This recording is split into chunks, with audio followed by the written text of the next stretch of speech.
Bismillahirrahmanirrahim. Assalamualaikum warahmatullahi wabarakatuh. Surah Ad-Dukhan adalah surah ke-44 di dalam Al-Quran yang terdiri dari 59 ayat, dan tergolong sebagai surah Makkiyah karena diturunkan di kota Mekah sebelum Nabi Muhammad SAW hijrah ke Madinah. Nama Ad-Dukhan sendiri diambil dari kata Ad-Dukhan, yang terdapat pada ayat ke-10, yang secara bahasa berarti kabut atau asap. Penamaan ini merujuk pada salah satu peristiwa atau tanda kebesaran Allah Subhanahu wa Ta'ala, yang disabdakan akan terjadi pada masa kaum Quraisy mengalami masa-masa sulit dan kelaparan akibat pendurhakaan mereka terhadap risalah Nabi Muhammad SAW. Aspek-aspek utama yang terkandung di dalam surah Ad-Dukhan meliputi masalah keimanan kepada Allah Subhanahu wa Ta'ala dan hari kiamat, bukti-bukti kekuasaan Allah Subhanahu wa Ta'ala melalui penciptaan langit dan bumi, serta penegasan mengenai kebenaran Al-Quran yang diturunkan pada malam yang diberkahi, yaitu malam Lailatul Qadar. Di samping itu, surah ini juga memuat kisah sejarah kaum-kaum terdahulu, seperti kisah pengingkaran kaum Fir'aun terhadap ajakan Nabi Musa alaihissalam, beserta akibat azab yang menimpa mereka karena kesombongan dan penolakan terhadap kebenaran.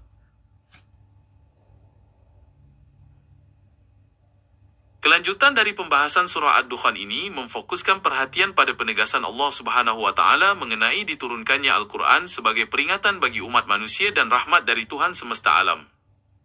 Di dalam ayat berikutnya diterangkan pula bagaimana reaksi orang kafir yang meragukan hari kebangkitan serta memperolok-olok azab yang diancamkan kepada mereka dengan meminta agar azab tersebut segera diturunkan jika benar apa yang dikatakan oleh Nabi Muhammad SAW.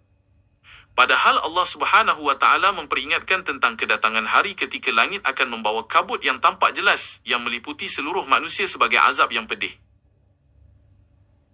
Bagian selanjutnya dari surah Ad-Dukhan menguraikan tentang permohonan kaum musyrik yang memohon agar azab tersebut dihilangkan dari diri mereka apabila mereka beriman, namun setelah azab itu diangkat sesaat, mereka kembali ingkar dan melanggar janji mereka kepada Allah Subhanahu wa Ta'ala. Di dalam ayat-ayat ini juga ditegaskan bahwa Allah Subhanahu wa Ta'ala akan menimpakan siksaan yang sangat keras kepada mereka pada hari kiamat kelak sebagai balasan setimpal atas kekafiran dan penolakan mereka terhadap kebenaran yang dibawa oleh Nabi Muhammad SAW. Pembahasan berikutnya menyoroti kisah kaum Fir'aun di masa lampau sebagai bentuk peringatan nyata bagi orang-orang musyrik Quraisy agar tidak meniru kesombongan dan kekafiran yang berujung pada kehancuran.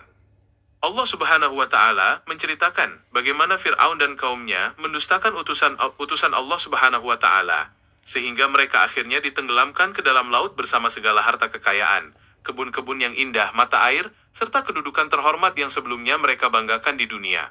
Kejadian tersebut menjadi bukti telak bahwa kekuasaan manusia bersifat sementara, dan tidak akan mampu menyelamatkan seseorang dari azab Allah Subhanahu wa Ta'ala apabila mereka tetap memilih jalan kesesatan dan menolak petunjuk yang benar. Bagian berikutnya mengungkapkan bantahan tegas dari Allah Subhanahu wa Ta'ala terhadap kaum musyrik yang meragukan adanya kebangkitan setelah kematian dengan menyatakan bahwa penciptaan langit dan bumi serta segala sesuatu di antara keduanya bukanlah diciptakan dengan main-main atau sia-sia, melainkan diciptakan dengan hak dan tujuan yang benar, meskipun kebanyakan manusia tidak mengetahui hakikat tersebut. Di dalam ayat menjelang akhir surah ini, ditegaskan pula bahwa hari keputusan bagi seluruh makhluk adalah hari kiamat, di mana tidak ada seorang kerabat pun yang dapat memberikan manfaat kepada kerabat lainnya, dan tidak pula mereka akan ditolong kecuali orang yang diberi rahmat oleh Allah Subhanahu wa Ta'ala yang Maha Perkasa lagi Maha Penyayang. Sebagai penutup, Allah Subhanahu wa Ta'ala menerangkan mengenai pohon zakum yang menjadi makanan bagi orang-orang berdosa di neraka Jahannam yang mendidih di dalam perut seperti air yang sangat panas, disertai perintah kepada para malaikat untuk menyeret orang yang durhaka itu ke tengah-tengah neraka lalu menuangkan di atas kepalanya azab dari air yang sangat panas sebagai ganjaran atas keraguan dan keingkaran mereka dahulu di dunia. Demikian uraian mengenai surah Ad-Dukhan ini tidak seluas yang sebenarnya jadi sekelumit saja. Al-Quran adalah samudra hikmah yang luas, di mana setiap ayatnya memancarkan cahaya petunjuk bagi jiwa yang mencari kedamaian dan kebenaran hakiki, membimbing manusia dari gelapnya kejahiliahan menuju terangnya ridha Allah Subhanahu wa Ta'ala. Saya ucapkan terima kasih atas perhatiannya. Semoga Allah Subhanahu wa Ta'ala selalu melindungi kita semua dalam kebaikan. Wabillahi taufiq wal hidayah. Wassalamualaikum warahmatullahi wabarakatuh.